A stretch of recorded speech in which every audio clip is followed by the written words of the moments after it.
I am Daniel Lucas, and welcome to Book 101 Review. Book 101 is all about the books that I read for the last 40 years. And today I have my special guest. She is the author of the book Purposeful Health, no other than Miss Katie Malumbi. Welcome to Book 101, Miss Katie, and can you please introduce more about yourself? Absolutely, yes.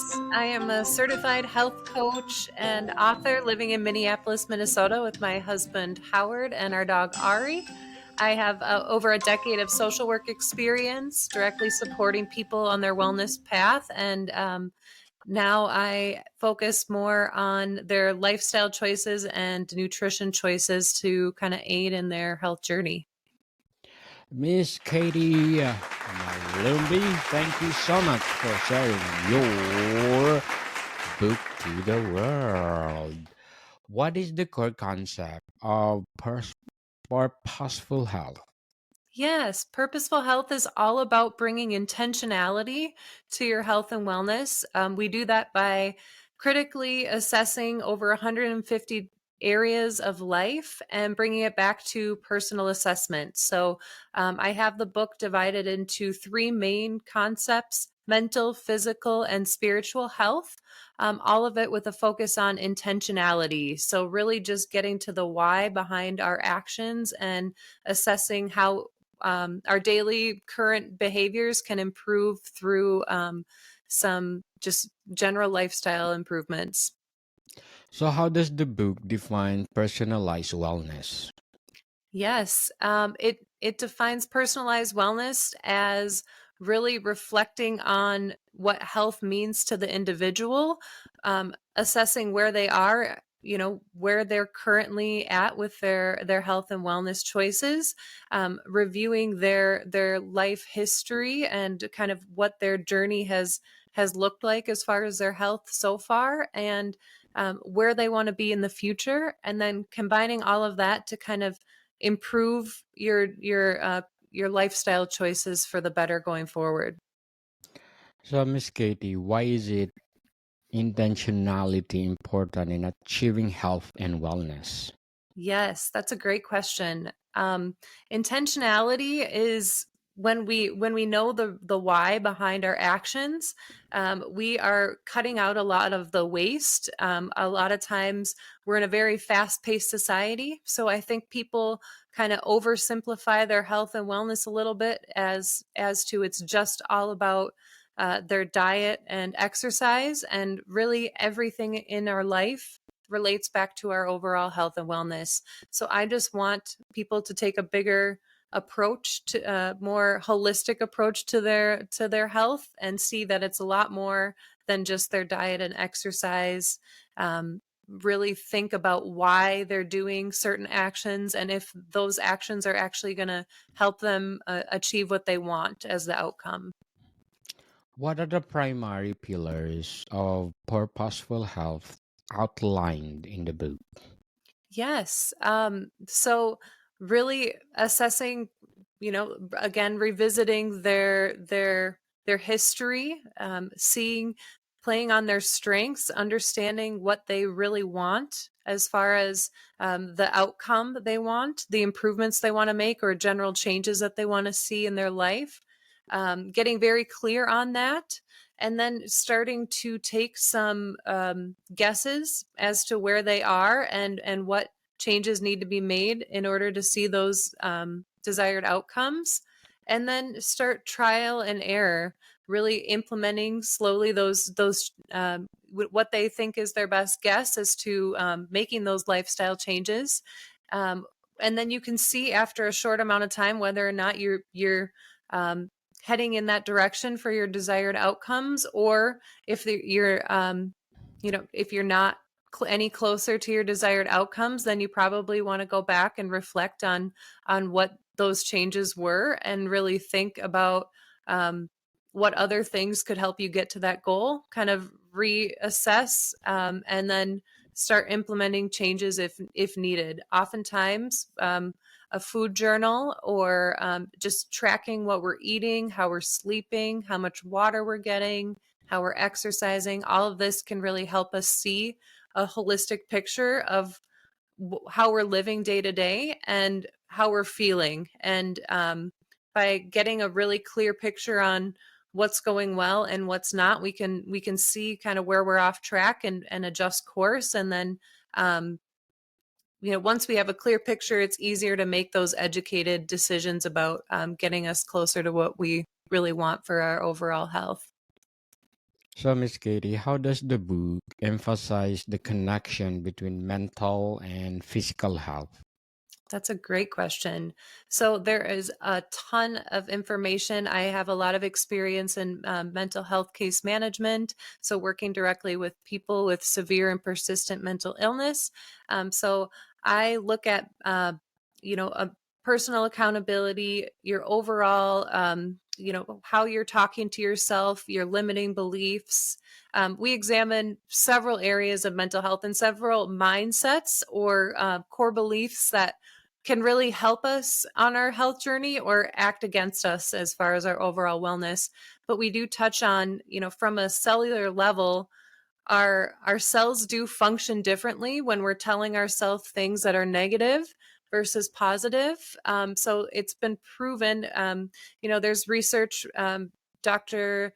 Emoto did a lot on water molecules, and he saw that when he blessed water molecules, they behaved beautifully. There was a symmetry to their shape, and they responded to the blessings or positive affirmations.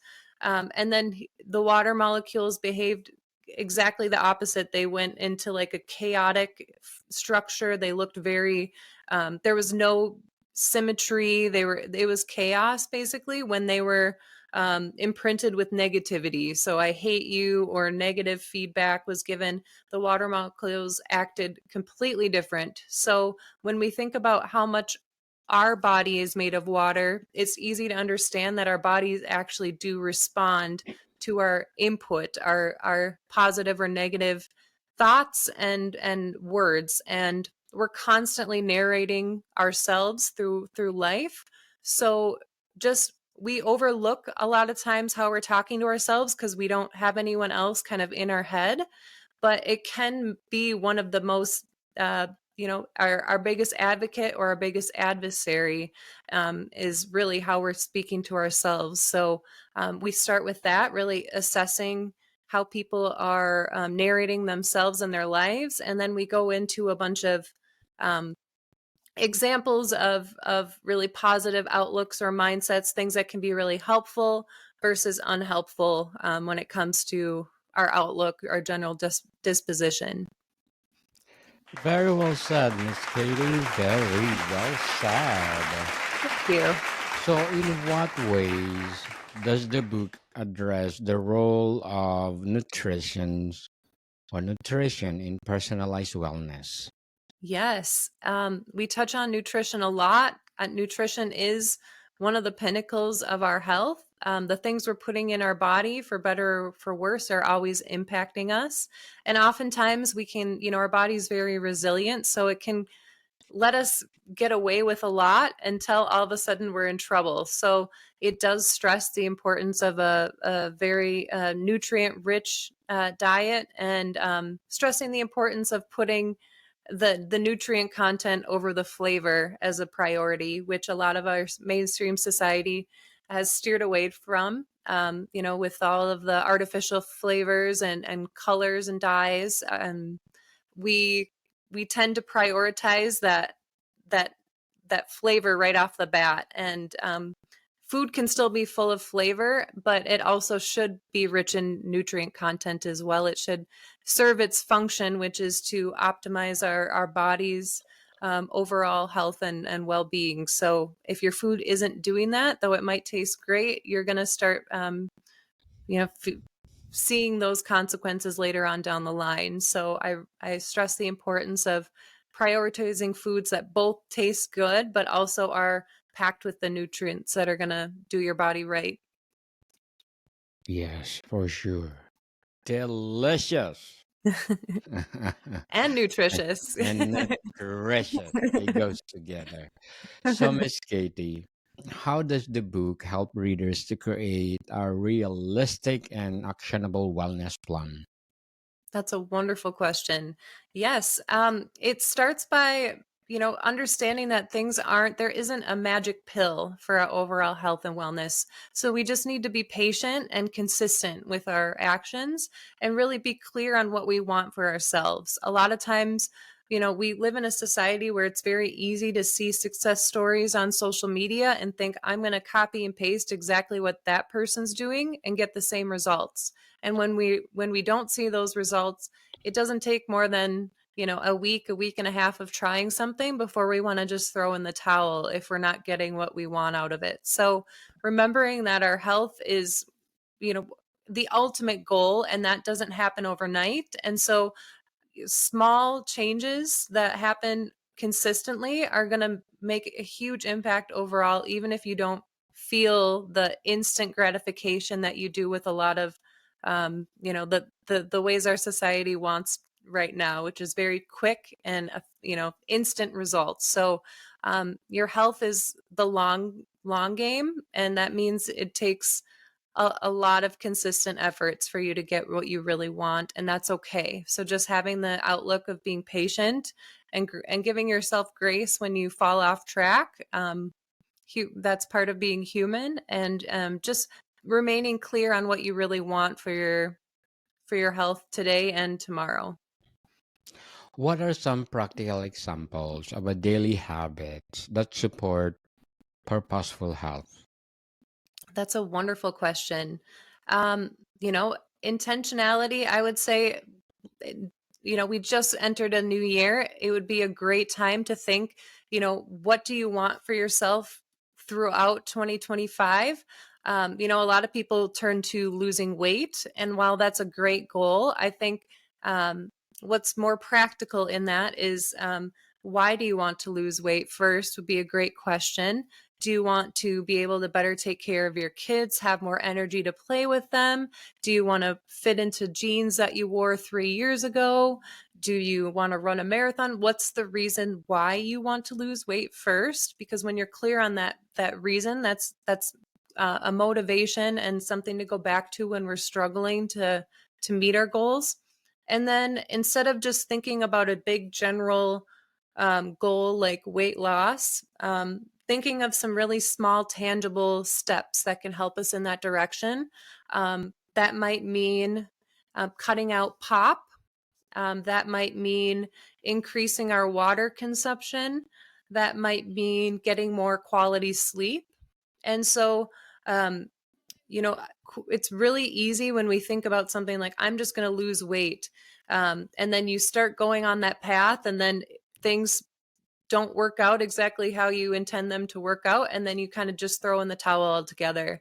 But when you think about the small, more tangible steps of, I'm going to just increase my water intake, I'm going to have better quality sleep, those are a lot more actionable steps to take. Water consumption is very easy to monitor. It's very easy to say, I'm not going to drink pop like I have been in the past, or I'm going to give myself an extra, 20 minutes of sleep each night. So rather than thinking of the big desired outcome, think of more the small, tangible steps that are a lot more consistently realistic to hit every day. And they start to add up really quick, and that gives you more confidence to carry into accomplishing more of those health and wellness goals. Very well said, Miss Katie. Very well said. Yeah. What advice does Purposeful Health offer for overcoming setbacks and staying on track with wellness goals? That's a great question. We touch a lot on resilience and giving yourself grace.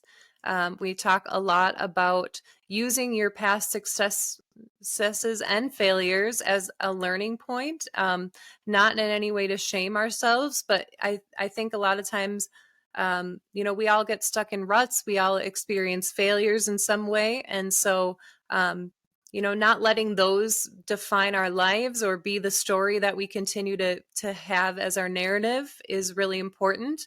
And anytime you're feeling really like stuck in that cycle of just feeling like you're failing or you're not where you want to be, or you feeling like your goals are impossible to reach, just using your history of accomplishments and your past successes can really help you build that confidence and remind yourself that you are very capable of accomplishing what you want for yourself.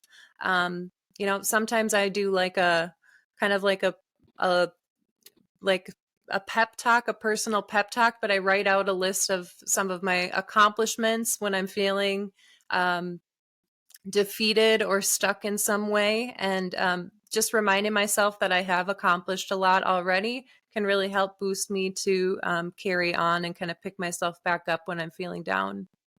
Yes, carry on, people. So, what will be your short-term and long-term goals in purposeful health as well as your writing? Yes, that's a wonderful question. So I plan to take Purposeful Health and implement it into more courses and like structured work for people to be able to kind of work with me and take the outline of the book and apply it directly into their health step by steps. And that'll be, both informative videos and more supporting documents, and then journal prompts. It'll be very interactive work for clients to really kind of implement everything that they're taking in from the book. And then, as far as my writing goals, I do want to expand on Purposeful Health into three main additional books. That would be Purposeful Mind, Purposeful Body, and Purposeful Soul. So that would be just expanded, more in depth books that focus just on those areas. Good luck to your goals, Miss Katie, and looking Thank forward you. for more books like this, empowering books. So, in Thank what ways does the book encourage a holistic approach to health, considering emotional, spiritual, and environmental factors? Yes, this book does very much touch on all of that. It's really designed from my experience as a social worker, and then now as a certified health coach, connecting with a lot of people that have been very defeated or felt very stuck in progressing in their health and wellness journey, and really tackling what's going on in the mind and what's telling you, making you feel like you can't be successful for what you want for yourself, and breaking up the huge daunting goals that we often set for ourselves and breaking them into very small achievable steps that can start to build that success and carry into achieving more that you want. So, Miss Katie, what is the most inspiring takeaway or message from Purposeful Health? Yes, I think that that is health is in your hands. You have the power to become the expert and really the curator of your own health, and whatever you want to achieve in that ballpark or any area of life, you are more than capable. Really, it's believing in your ability to achieve it that is going to be the make or break in that story for yourself. So I hope that you're telling yourself all of those things that you believe that you can achieve. I hope you're affirming that for yourself, and you will start seeing those results. Believe within yourself, people. That's the number one criteria. So, to sum up our discussion, Miss Katie, how can readers apply the lessons from Purposeful Health to create a long lasting impact on their overall well being? Yes, I would say first look at those three areas of your life and start thinking critically about where you are now, what your past looks like, and then seeing what you want for yourself in the future. if you can really take some time to reflect and assess what's been going on and what you're not happy with, you can clearly kind of connect the dots for what you want in the future and what needs to change or what needs to be kind of shifted in order to align with what you want in the future. So it's very achievable. It just, we're not going to snap our fingers or get lucky and stumble on to our best case scenario. So it really takes a lot of intentionality and clear, clear outlines, clear action steps that align you to your goals. Miss Katie Malumbi, again, thank you so much for sharing your empowering book and looking forward for more empowering books like this. So can you please invite our listeners to support Purposeful Health? Yes, Purposeful Health is, you can find me online at purposefulhealth.com. Purposefulpathhealth.com. I apologize. And then my Instagram is purposefulkatie or purposefulpath_health.com. You can find me on Amazon at Purposeful Health, an intentional guide to personalized wellness. Yes, people, let's support Miss Katie Malumbi because if you support her, as I said, more empowering books coming like this. So, Miss Katie, thank you for your time. Thank you so much for having me, Daniel. It's been a pleasure. More to come, people. See you soon.